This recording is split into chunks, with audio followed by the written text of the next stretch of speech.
우리에게 주시는 말씀 구정이기 때문에 어떤 말씀을 드릴까 기도하는 가운데 하나님이 주신 말씀, 잘 아는 말씀이지만 오늘 이 말씀이 우리에게 주시는 하나님의 말씀인 줄 믿고 우리 함께 찾아서 봉독하겠습니다. 창세기 12장 1절부터 9절까지의 말씀 우리 함께 찾아서 교독합니다.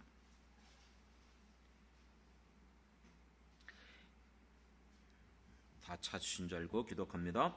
여호와께서 아브라함에게 이르시되 너는 너의 고향과 친척과 아버지의 집을 떠나 내가 내게 보여줄 땅으로 가라.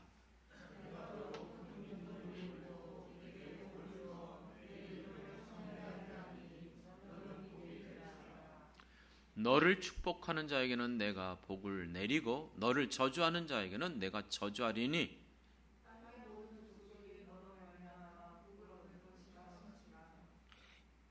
이에 읽어주시기 바랍니다.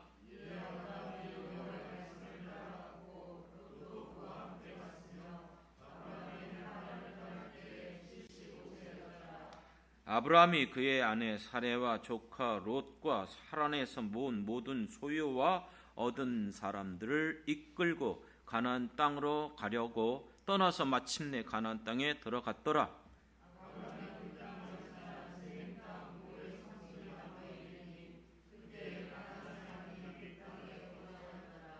여호와께서 아브라함에게 나타나 이르시되 내가 이 땅을 내 자손에게 주리라 하신지라. 자기에게 나타나신 여호와께 그가 그곳에서 제단을 쌓고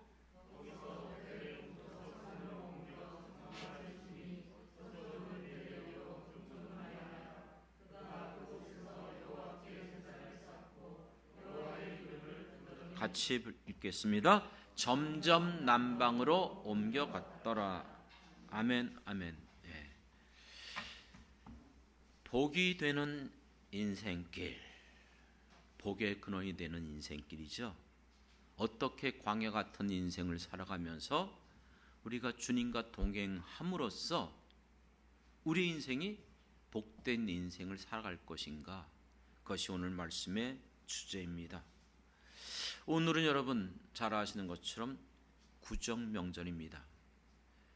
구정 바로 당일이 주일날이 되는 것 쉽지 않은데 오늘 주일입니다. 어떤 게 우선순위겠습니까? 세상 사람들은 당연히 구정이 우선순위지만 우리 믿는 사람들은 하나님이 무엇보다도 우리에게 가장 중요한 것이기 때문에 오늘 또 이렇게 구정을 맞아요. 하나님 앞에 나와 예배 드리는 것 잊지 않고 기억하신 사랑하는 성도들을 축복하여 주시길 주님 이름으로 축원합니다. 물론 오늘 먼 곳을 가기 때문에 이미 출타하여 고향 땅으로 내려가신 분들이 있습니다. 그분들에게 또 그곳에서 하나님의 역사가 함께해 주시길 간절히 소망합니다. 여러분 구정 신정 왜 이런 말 쓰죠? 신정일은 우리가 이미 지났지만 1월 1일 양력으로 지킬 때 새 첫날이 1월 1일이기 때문에 신정이라고 말합니다. 구정은요 음력으로 지키는 그렇죠 1월 1일 오늘이 바로 음력으로 따진다면 정월 초하루가 되기 때문에 구정 그래서 새로울 신 구 또 옛구 그래서 음력을 지킬 때의 구정이란 말 씁니다. 또 다른 말로 표현하면 설이라는 말 쓰죠. 설날이 뭐예요? 설? 저도 정확하게 알지 못해서 한번 찾아봤어요. 그러니까 설이라는 한자는 엄밀히 말하면 살이라는 쪽, 낯설 날이라는 뜻이에요. 낯설다는 거예요. 그러니까 이 설은 한자로 신일이라는 뜻인데 이 말의 의미는 두렵고 조심해야 될 날이라는 거예요. 왜 두렵고 조심해야 되죠? 낯설 날이기 때문에. 다시 말하면 새로운 새해가 시작되기 때문에 앞으로 어떤 일들이 우리에게 주어질지 몰라요. 그렇기 때문에 이 날을 시작하면서 망령되게 행하지 말고 근신하면서 조심하라는 거예요. 왜냐하면 예전 사람들은 하나님 믿지 않으니까 점수가 첫날에 달려있다는 거예요. 오늘 제대로 하지 못하면 한 해 내내 재수없는 해가 될 수 있다는 거예요. 그런 생각을 했어요. 그래서 첫날, 그래서 신이라는 뜻은, 이 설이라는 것은 낯설고 두렵고 조심해야 될 날, 이런 뜻의 의미가 있어요. 좀 새롭죠? 예. 그렇기 때문에 여러분, 설날이 되어지면 예전의 기억이 새롭더라고요. 찾아보니까 맞아, 그땐 그랬어. 우리 어릴 때 새해 복조리 사세요, 복조리 사세요, 이런 거 기억납니까? 예, 이렇게 조그만 복조리를 만들고 그걸 팔러 다니는 사람들이 있었어요. 그래서 이 복을 받으라는 거예요. 여러분, 그 복조리 산다고 해서 복이 들어옵니까? 복의 근원은 그 복조리에 있는 게 아니고 하나님이 우리의 복의 근원이 되시는 줄 믿습니다. 그렇습니다. 그렇기 때문에 예전에 하나님 몰랐을 때는 그렇게 오해를 하고, 또 새해 차례를 지키며 어른들에게 세배를 하고 우리 같이 온 가족이 식사를 하면 이 좋은 전통이 있지만, 우리는 무엇보다도 하나님 믿는 백성들로 어떻게 하면 하나님 앞에 우리가 복받는 가정, 복받는 우리의 모든 자녀들이 될 것인가? 당연히 하나님을 인정하며 하나님 앞에 나와 예배 드리는 것, 그것이 하나님이 기뻐하시는 일인 줄 믿습니다. 그러므로 오늘 거룩한 주일 우리가 이렇게 함께 예배 드리고, 또 오후 예배는 여러분들이 그래서 가정으로 함께 모여서 여러분들에게 나눠드린 여러분 가족 예배 잘 사용하셔서 하나님 앞에 오늘 여러분들이 예배드리며 축복받는 귀한 날이 되길 원합니다. 여러분, 왜 우리가 이 같은 복을 얘기하죠? 어떤 목사님이 그러더라고요. 자꾸 복에 대해서 얘기하지 말고 하나님의 나라를 위해서, 먼저 그 나라를 위해서 살아가라, 그렇게 했더니 겉으로는 그렇게 얘기하는데 속으로는 다 누구나 복 받길 원한다는 거예요. 그래서 앞에서는 그런 얘기하지만 뒤에서는 여전히 복을 구한다는 거예요. 그건 당연한 거예요. 여러분, 어떤 사람이 여러분 복 받기 싫어하는 사람은 어디 있어요? 저도 복 받고 싶어요. 우리 인생 가운데 정말로 축복받는 것, 그게 잘못된 게 아니고 그건 당연한 모든 사람들의 바람이에요. 그렇다면 여러분, 우리가 말하는 그 같은 기복이 아니고 참된 복, 모든 복의 근원은 하나님에게 있기 때문에 어떻게 하면 우리가 하나님으로부터 복을 받을 것인가? 그것이 여러분 중요한 관건 아닙니까? 이 나라 인민족이 여러분 지금까지 반만년의 역사라고 주장했지만, 우리가 살아온 인생, 우리 한국의 역사, 보잘것없었고 외세에 늘 침략을 받았고 힘없고 가난한 나라 아니었습니까? 하나님을 알지 못해서 우상 숭배하고 정령을, 귀신 문화, 그렇잖아요. 온갖 이 같은 잡신들이 가득 찼던, 정말로 소망 없던 이 나라 이 민족, 어떻게 여러분 지금 이렇게 세계 선진국에 들어갈 수 있고 이만큼 우리가 풍요함을 누리게 되어졌습니까? 근대사와 현대의 이 모든 역사를 살펴보면 오직 하나예요. 복음이 이 땅에 들어오면서부터 바뀌기 시작한 거예요. 다른 이유가 아니었어요. 그렇기 때문에 하나님이 이 나라의 민족을 불쌍히 여겨주시고 축복해 주셨는데도 불구하고 이것을 알지 못하고 깨닫지 못하는 사람들이 하나님 앞에 감사할 줄도 모르고 하나님 앞에 영광을 돌리기커녕 금수와 버러지 형상으로 우상을 숭배하며 하나님이 싫어하는 일들을 온갖 저지르고 있어요. 정말 근심돼요. 이 상태로 여러분 계속 이 나라가 정말 이러한 복을 누릴 수 있을까? 인류 역사 가운데 수많은 나라들이 흥망성쇠 가운데 태동됐다가 사라져 나갔어요. 지금도 여전히 최강대국이 미국이지만 글쎄요, 과연 미국이 계속해서 그렇게 될까요? 청교도의 신앙 위에 성경을 모토 삼아서 기독교적인 정신 가운데 세워진 이 미국, 하나님이 그만큼 축복해 주셨지만 어느 때부턴가 하나님을 잃어버리기 시작해요. 아시는 것처럼 동성애를 합법화시키고 더 이상 이제 기독교 정신이 미국을 대표해주지 못해요. 크리스마스도 예수님이 태어난 날이 아니에요. 그냥 홀리데이예요. 휴일이에요. 그리고 예전부터 전통적으로 대통령이 선수하면 이제 그때 대표적인 목사님들이 나와서 기도를 했어요. 그런데 얼마 전에 미국에 있는 친구가 올린 동영상을 봤어요. 언제부턴가 바뀌었더라고요. 목사님이 나와서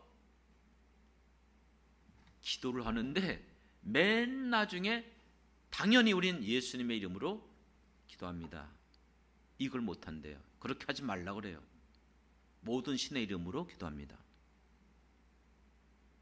이게 무슨, 지금 이와 같은 미국의 상태를 보면서 과연 미국이 계속해서 하나님의 축복을 받을 수 있는 나라인가?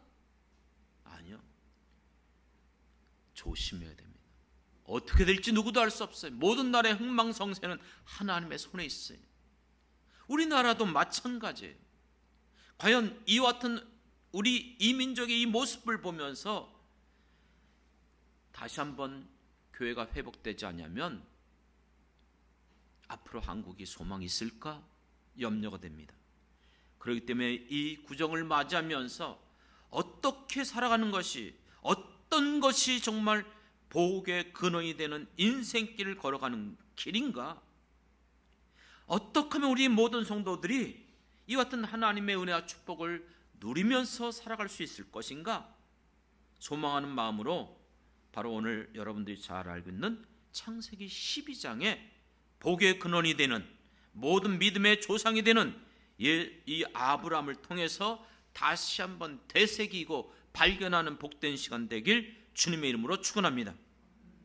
이 창세기 12장은 굉장히 중요한 장이에요. 아브라함의 개인의 인생이 뒤어바뀌는 전환점이요, 축복된 삶이 시작되는 장이지만 또 한 민족, 이스라엘 민족의 시발점이고 근원이기도 해요. 그것만이 아니죠. 더 나아가 아브라함의 자손으로 이 땅에 오실 바로 예수님의 조상으로서 하나님께서 이 아브라함을 통해서 약속한 너의 후손을 통해서 모든 민족과 모든 나라가 복을 얻게 된다는 예수 그리스도의 메시아의 축복이 임하게 되는 장이기도 합니다. 믿습니까? 그런데 이것이 우리하고 전혀 상관이 없을까요? 아니요. 갈라디아서 3장 29절에 너희가 그리스도의 것이면, 다시 말하면 너희가 예수를 믿는다면, 이렇게 말했어요. 곧 아브라함의 자손이요 약속대로 유업을 이을 자니라. 할렐루야. 그렇습니다. 이 아브라함을 통한 이 약속, 너는 복의 근원이 되라는 이 약속이 예수를 믿는 자들, 아브라함을 통해서 약속했던 그 메시아가 이 땅에 오므로 예수를 믿는 우리들이 예수님이 말씀한 것처럼 예수를 믿는 자들이 곧 아브라함의 자손이 되는 줄 믿습니다. 그러므로 여러분들도 이 아브라함에게 주신 이 언약이 여러분에게 유효하다는 것, 여러분에게도 여전히 약속하신 이 말씀이라는 것을 잊지 말기 바랍니다. 그렇다면 이 아브라함이 얻은 그 복이 무엇입니까? 첫 번째는 그가 그렇게 이 복의 근원이 될 수 있었던 것은 누가 이 말씀을 명령하죠? 누가 이것을 약속하죠? 하나님입니다. 하나님께서 아브라함을 갈대 우르 가운데 끄집어냈어요. 그 많은 사람 가운데 아브라함을 지명해서 불렀어요. 누가 우리를 불러냈습니까? 누가 우리를 하나님의 자녀가 되게 하셨습니까? 누가 자기의 소유를 삼아주셨습니까? 하나님이시잖아요. 하나님께서 이 인류 가운데, 저는 그것이 고등학교 때 깨닫게 되면서 엄청난 수십억 인구 가운데 나 한 사람에 대한 하나님의 계획이 있다, 나를 지명했다, 나를 기억한다, 그게 충격이었어요. 여러분, 모든 인류 가운데 하나님이 특별히 여러분을 택하셨고 부르셨고 하나님의 자녀가 되게 하여 주신 줄 믿습니다. 그렇습니다. 꼭 기억하십시오. 언제나 모든 복의 근원은 우리에게 있는 것이 아니고 하나님께 있어요. 이 구정을 맞이하면서 여러분의 인생 가운데 모든 생사복을 주관하시는 진정한 복의 근원은 하나님이신 줄 믿습니다. 그렇기 때문에 그 하나님이 여러분을 축복해 주시겠다고 약속할 때에 여러분들이 바로 복받는 자가 되는 거예요. 할렐루야. 믿는 자들에게. 그렇습니다. 그렇기 때문에 두 번째는 하나님이 이와 같은 말씀을 아브라함에게 약속했을 때에 중요한 게 있어요. 아브라함의 반응이에요. 받지 않고 믿지 않고 순종하지 않았다면 결코 그것이 그에게 이루어질 수가 없었어요. 그렇습니다. 하나님이 바로 모든 복의 근원이 되시며 우리의 인간의 생사복을 주관하시며 그 하나님이 나를 부르셨고 나를 책임져 주시고 나의 인생을 하나님께서 이끌어 주신다. 그걸 정말 믿는다면 그것이 여러분들이 붙잡아야 될 것인 줄 믿습니다. 바로 아브라함은 이 말씀을 붙잡은 거예요. 2절 3절에 하나님이 너로 큰 민족을 이루고 내가 복을 주어서 내 이름을 창대케 할 것이고 너는 복이 될지라. 너는 바로 복의 근원, 복이 될지라. 그러므로 너를 축복하는 자에게 내가 축복하고 너를 저주하는 자에게 내가 저주하리라. 땅의 모든 족속이 너로 말미암아 복을 얻을 것이라. 이것을 믿은 거예요. 여러분들에게 하나님이 주시는 말씀, 그것을 믿을 때에만 이루어지는 거예요. 그렇기 때문에 믿음이 없이는 하나님을 결코 기뻐할 수 없어요. 우리가 믿는다는 것은 내게 가지고 있는 능력, 재물, 건강, 그거 아니에요. 그건 정말 짧아요. 잠시뿐이에요. 그때뿐이에요. 그러나 우리가 믿는 것은 우리에게 있는 것이 아니라 바로 이 모든 것의 주인 되시는, 주권자가 되시는, 누구보다 우리를 사랑하시는 우리 하나님을 믿는 것, 그리고 그 말씀을 믿는 것, 그것을 믿는 것이 우리의 믿음인 줄 믿습니다. 그렇다면 세 번째는 뭔지 아십니까? 첫 번째는 복의 근원이 되시는, 복을 주시는, 그리고 우리를 부르신 하나님을 믿는 것이고, 두 번째는 나에게 약속하신 말씀을 믿는 것이라면 세 번째는 그 믿음을 보이는 거예요. 어떻게 해요? 그 말씀을 받았습니까? 그렇다면 어떻게 돼요? 떠나야 돼요. 아브라함은 자기가 정들었던 고향, 부모 형제 다 버려두고 떠났어요. 물론 어디를 가야 될지 알지 못했었어요. 하지만 하나님께서 말씀하신 그 말씀 그대로 믿고 순종했던 것이에요. 그러다 보니까 그가 갔던 것이 어느 곳이었습니까? 땅을 이제 그가 갔던 곳에 6절에 보니까 가나안 사람이 그 땅이 가나안 땅이라고 했어요. 가나안 땅. 그때 하나님이 7절에 나타났어요. 그러면서 바로 이 땅을 어떻게 하겠다? 내 자손에게 주겠다 약속한 거예요. 순종했을 때에, 하나님의 말씀이 내게 주어졌을 때에 그것을 순종하는 자들 통해서 믿고 그 말씀을 지키고 끝까지 순종하면 하나님은 약속한 대로 이루시는 분이 우리의 아버지 하나님이신 줄 믿습니다. 그가 순종했다는 것이 무슨 뜻이죠? 거기에 7절 하반절에 바로 그곳에서 무엇을 했다? 제단을 쌓았다. 하나님 앞에 예배를 드렸다. 8절 그리고 그곳에서 누구의 이름을 불렀다? 여호와의 이름을 불렀다. 하나님을 인정하고 하나님을 경외하며 언제든지 어떤 상황 속에든지 그 하나님을 붙잡았다는 거예요. 그 이름을 불렀다는 거예요. 아시는 것처럼 이 가나안 땅은 이미 가나안 족속들이 거주하고 있었어요. 민수기에서 보면 가나안 7족속이 있었어요.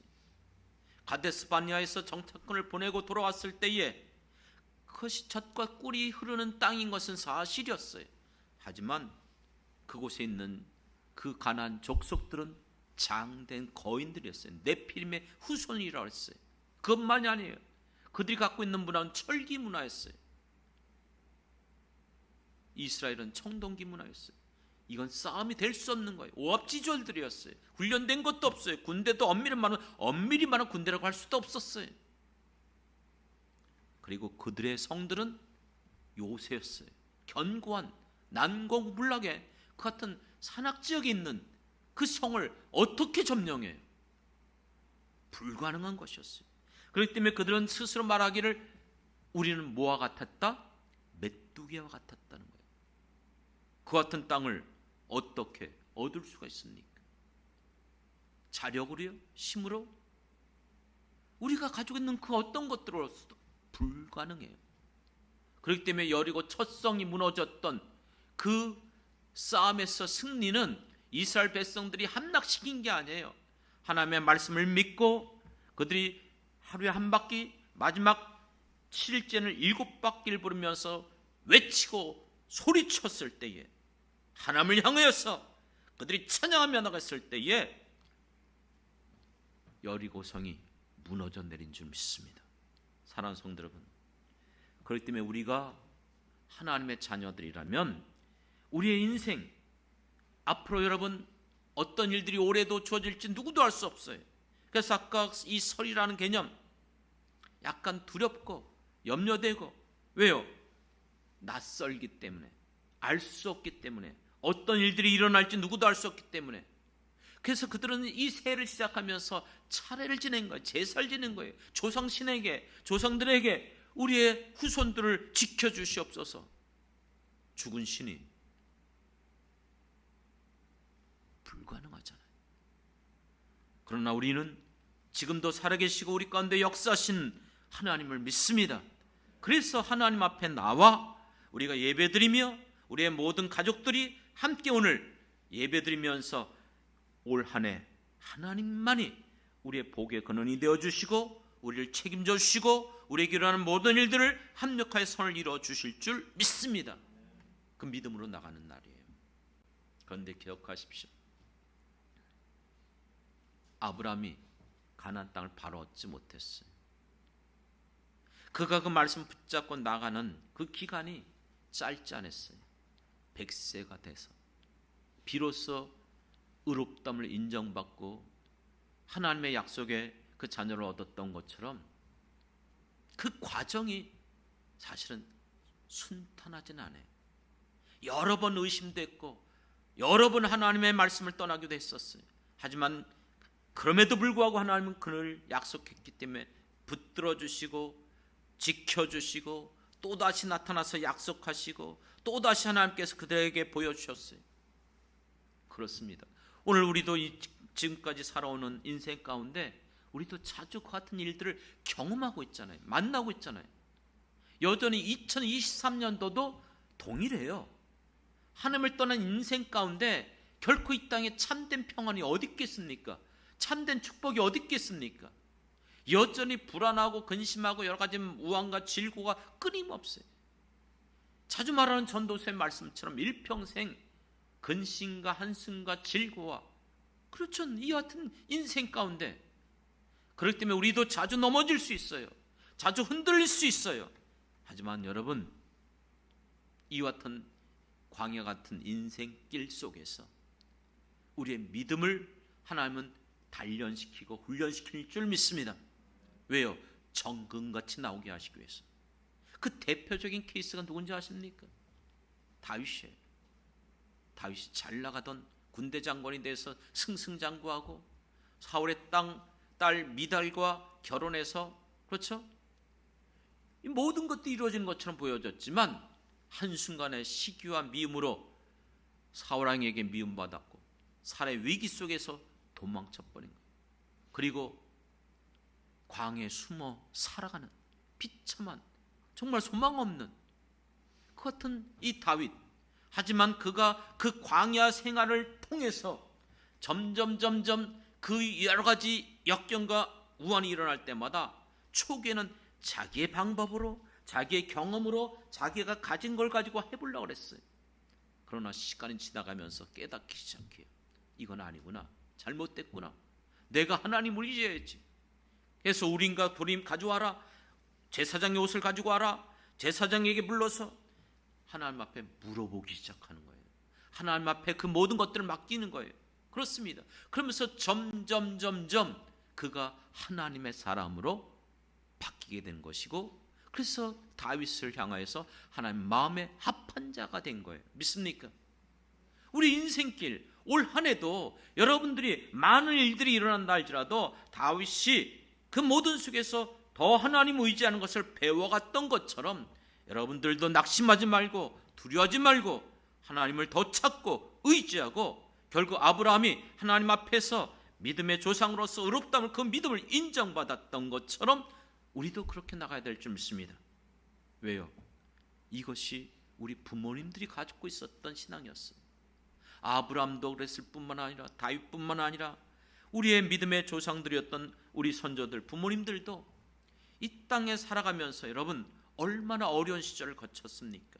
일제강점기를 당하였었고 6.25 동란 가운데 모든 걸 다 잃어버려 초토화 됐어요. 남아있는 게 없었어요. 정말 찢어지게 가난했던 거예요. 제대로 여러분 살지 못했어요. 인천 저쪽에 보면 다 판자촌이었어요. 피난민들이 가득 찼었어요. 흔히 하는 말 꿀꿀이죠. 그렇죠? 그 같은 걸 먹고 살아갔던 인생. 그런데 어떻게 우리가 이렇게 바뀌어졌죠?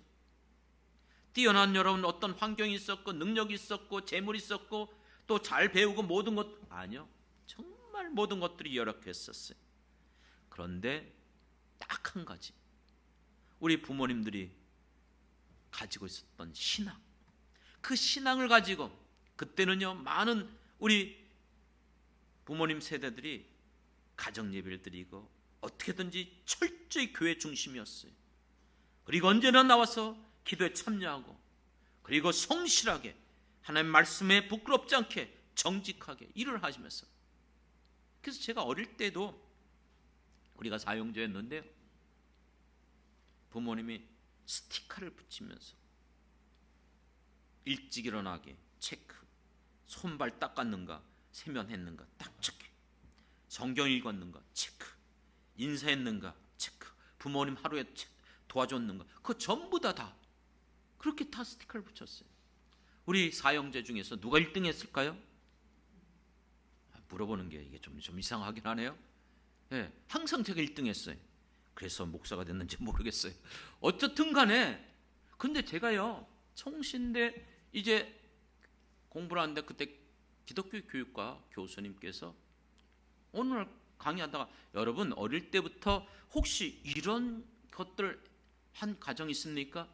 뭐 이렇게 해갖고 무슨 잘한 거 있으면 하고 저기 해갖고 이렇게 해갖고 한번 손 들어보십시오. 그런데 거기서 수많은 학생들 가운데 손 들었어요. 딱 2사람. 그건 몰랐는데 이게 상당히 기독교 교육적인 거구나. 그때 제가 깨달았어요. 그래서 우리 부모님이 잘 교육시켜 주셨구나. 그래요. 여러분 오늘 우리가 이 시대를 살아가면서 우리 부모님들이 그렇게 여러분 살아왔던 것처럼 오늘 이 시대에 우리 자녀들을 세상 교육을 시키고 학원을 보내고 뭐 무슨 여러 가지 그것도 중요하지만 우리가 놓치지 말아야 될 것 바로 믿음의 조상들로서 그 같은 본을 보여줬던 것처럼 오늘 우리들도 우리의 자녀들이 이 믿음으로 계속해서 이뤄갈 수 있도록 우리가 이 같은 정말 신앙 교육을 놓치지 말아야 될 줄 믿습니다. 그렇기 때문에 여러분 신명기 6장 7장 그 뒤쪽에서 나오는 들으라 이스라엘의 대헌장.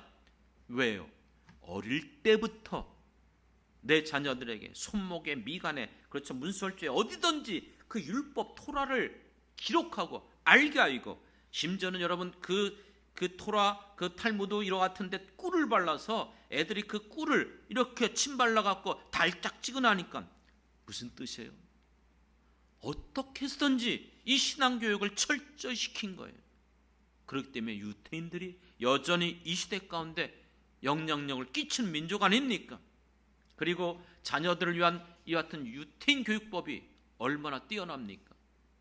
요즘 게 조금 식었지만 예전에 또 한동안 굉장히 인기 있었던 같은 책이 있었어요. 베스트셀러도 됐었지만 유태인의 밥상머리 자녀교육 들어보셨습니까? 밥상머리 자녀교육. 너무나 현대인 속에서 분주한 삶 가운데 자녀들 만나는 시간도 많지 않잖아요. 그러니까 밥 먹을 때는 같이 밥 먹으면서 밥 먹는 그 자리가 바로 신앙교육과 또 자녀교육의 현장이라는 거예요. 그래서 유대인들은 바로 이 밥상머리에서 모든 것들이 진행됐다는 거예요. 오늘 우리들에게 있어서 정말 무엇을 말하려고 하는 것입니까? 애들 학교 들어가는 등교하는 시간, 또 부모님들이 출퇴근하는 시간 전혀 맞지 않기 때문에 결코 쉽지 않지만 중요한 것은 오늘날 우리가 참으로 우리의 가정이 복의 근원이 되는 정말 복받는 인생을 살아가길 원한다면 이와 같이 이 믿음으로 우리뿐만 아니라 우리 자녀들도 계속해서 이와 같이 신앙의 유산을 물려줘야 될 줄 믿습니다. 왜요? 말라기에서 말씀한 것처럼 기억하시죠? 하나님은 경건한 부모를 통해서 경건한 자녀를 얻기 위한 것이 결혼의 목적이라고 했어요. 하나님이 왜 가정을 통해서, 왜 우리를 이렇게 결혼을 통해서, 다른 거 아니에요. 경건한 부모를 통해서 경건한 자녀들이 나오게 되는 거예요. 그게 바로 대표적인 게 구약에서는 사무엘이에요. 사무엘. 한나가 어릴 때부터, 그래서 절기만 되면 언제나 하나님 앞에 나가 예배드리고 예물드리고, 또 그 기도의 엄마 한나가 늘 그렇게 하지 않았습니까? 그리고 사무엘이 태어나서 바로 어디로 보내버렸어요? 성전으로 보낸 거예요. 엘리야로 보내서 신앙교육을 받고 그곳에서 훈련받고 기도하는 걸 배워간 거예요. 그게 사무엘 자녀교육법이에요. 신약에서는 대표적인 인물이 누군지 아십니까? 청결한 양심과 거짓 없는 믿음의 소유자 누구죠? 디모데. 왜요? 내가 어려서부터 성경을 알았나니. 이것이 누구에게 있었다? 외조모 로이스와 어머니 유닉에게 있었던 거예요. 가정교육이었어요. 그렇습니다. 그렇기 때문에 오늘 우리들에게 있어서 하나님을 경외하는 경건한 가정이 하나님 앞에 복받는 가정인 줄 믿습니다. 그렇기 때문에 사랑하는 성도 여러분, 우리 가정이, 우리 자녀들이 언제든지 하나님 중심으로, 그리고 주님의 교회를 중심으로 신앙생활해야 돼요. 늘 하나님 앞에 예배드리는 것을 즐거워하며 기도할 수 있게 하여 주시고, 어려서부터 헌금을 하는 것, 하나님 앞에 감사할 줄 아는 것, 이거 훈련되지 않냐면요, 성인이 돼서 직장생활하면 월급 받아봤자 하나님 앞에 11조도 안 하고 감사헌금도 할 줄도 몰라요. 훈련받은 게 없기 때문에. 오늘도 이렇게 예배드리는데 누가 들어왔어요. 그러면서 자기가 직장생활하는데 거기서 구정 선물을 줬대요.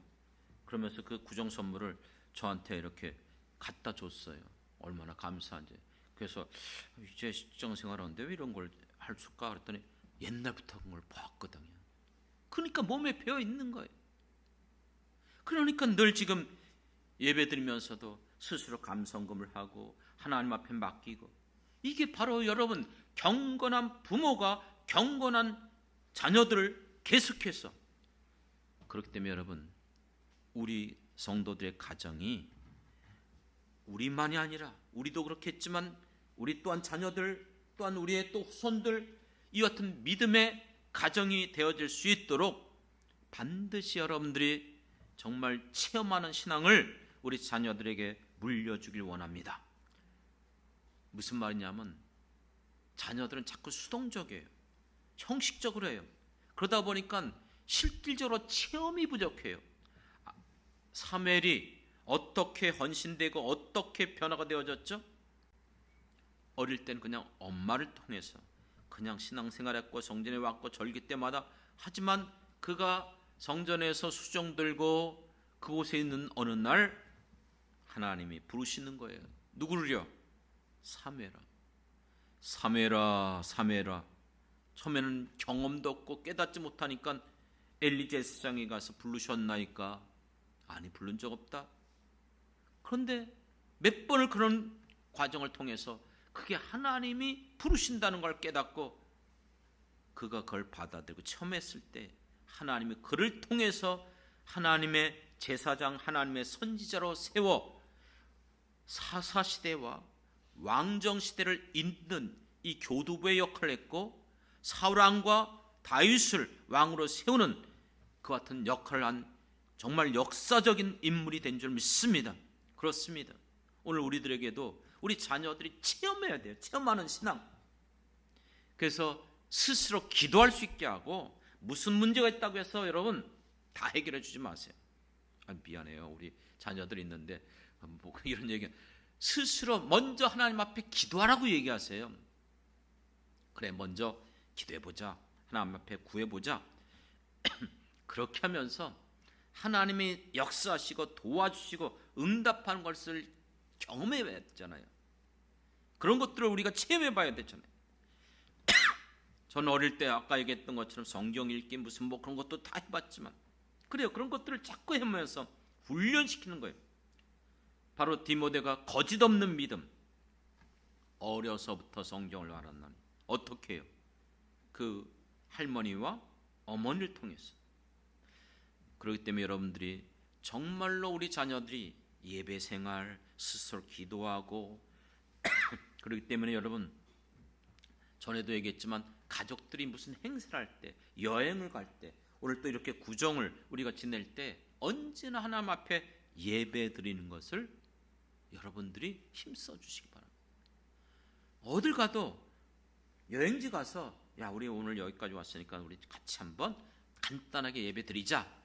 간단한 예배는 없죠. 그렇지만 애들이 또 싫어할 수 있으니까, 그래서 여러분 그곳에서 예배 드리고 함께 기도하고, 또 아침에 일어나서 또 다시 한번 기도하고 출발하고, 이 모든 것들이 여러분 바로 함께 우리 자녀들 세워가는 신앙생활인 줄 믿습니다. 왜 이게 중요하죠? 왜 이런 얘기를 합니까? 나만 복 받는 것이 아니라 우리 자녀들도 계속해서 이와 같은 복을 받아야 되지 않겠습니까? 그렇기 때문에 여러분들이, 우리 자녀들이 스스로 이제 클 때까지, 스스로 정말 신앙생활을 스스로 할 때까지 예배를 드리는 것, 또 정성으로 하나님 앞에 나와서 또 우리가 섬기는 것, 옷 하나도 입히는 것도 저 어릴 때도 정말 좋은 옷 입힌 게 아니라 깨끗한 옷, 그리고 하나님 앞에 헌금을 드릴 때도요, 얘기했잖아요. 옛날에 그 다리미가 숯불에다 올려놓은 거잖아요. 그러면 그 지폐, 옛날에는 그 작은 돈도 지폐였어요. 뭐 10전, 뭐 1원, 뭐 이런 그 지폐를 다리미로 쫙 펴갖고 줘요. 그래서 하나님 앞에 드리는 것은 깨끗한 것, 가장 귀한 것, 이런 것들을 제가 늘 받았던 기억이 있어요. 우리 자녀들도 마찬가지예요. 모든 것들. 그렇습니다. 이렇게 여러분 우리 자녀들과 함께 신앙생활하면서 이 길을 한 걸음 한 걸음 한 걸음 걷다 보면 주님이 우리와 함께 동행해 주시고, 또 인생 가운데 저는 낯선 길, 두려운 길, 새해를 맞이하고 또 새로운 일들이 주어지지만, 그때마다 우리는 하나님 앞에 나가 기도하고, 우리 자녀들과 같이 손잡고 기도하고, 하나님 말씀을 우리가 확인하고, 그러다 보면 이 문제, 저 문제, 가정의 문제, 직장의 문제, 자녀들의 문제를 때마다 시마다 하나님께서 해결해 주실 줄 믿습니다. 믿습니까? 그래서 올해 우리에게 주신 이 표호, 보라, 내가 새 일을 행하리라. 당연하죠. 우리는 전혀 가보지 못한 길이에요. 하지만 이 길을 누가 이끌고 역사할까요? 내가 살아가지만, 내가 그 일을 행하지만 배후에서 그 모든 것들을 이루시고 열매있게 하시는 분은 오직 하나님 한 분인 줄 믿습니다. 그렇기 때문에 사랑하는 성도 여러분, 엄밀히 말하면 예수를 믿는 우리들이 바로 복의 근원이에요. 우리가 바로 믿음의 복받는 가문으로 세워진 거예요. 우리 선조들, 우리 부모님들이 1대였어요. 그러다가 2대가 됐죠. 그렇죠? 3대가 됐어요. 그거 중요한 거 아니에요. 지금 내가 또다시 시작하는 거예요. 나를 통해서 내 믿음의 가문, 정말 하나님 앞에 명품의 신앙의 가문이 우리를 통해서 일어날 수 있도록, 우리 자녀들 통해서, 또 그 다음 후대를 통해서, 이것이 여러분 우리를 부르시고 우리를 하나님께서 가정을 허락하신 기쁘하시는 뜻이 아니겠습니까? 사랑하는 성도 여러분, 그렇습니다. 이제 말씀을 정리하려고 합니다. 구정을 맞이하면서 우리가 어떻게 우리의 가정이 하나님 앞에 복받는 그 길을 걸어가는 가정이 될 수 있을까? 그렇구나. 복을 주시는 이는 하나님이시기 때문에 하나님께서 아브라함을 택하고 불러주셨기 때문에 가능한 줄 믿습니다. 오늘 우리를 택하고 불러주신 이가 하나님이신 줄 믿습니다. 아브라함이 하나님의 말씀을 붙잡고 믿음으로 반응했어요. 오늘 우리도 내가 이제 예수를 믿고 우리가 하나님을 믿는, 하나님을 섬기는 가정이 됐다면 하나님이 각 가정마다 주시는 하나님의 말씀을 붙잡길 원합니다. 마지막 세 번째는 그것이 이루어지기까지 아브라함도 다윗도 우리의 선조들도 그렇게 수고하고 애쓰고 힘들고 여러 가지 역경도 있었어요. 고난도 있었어요.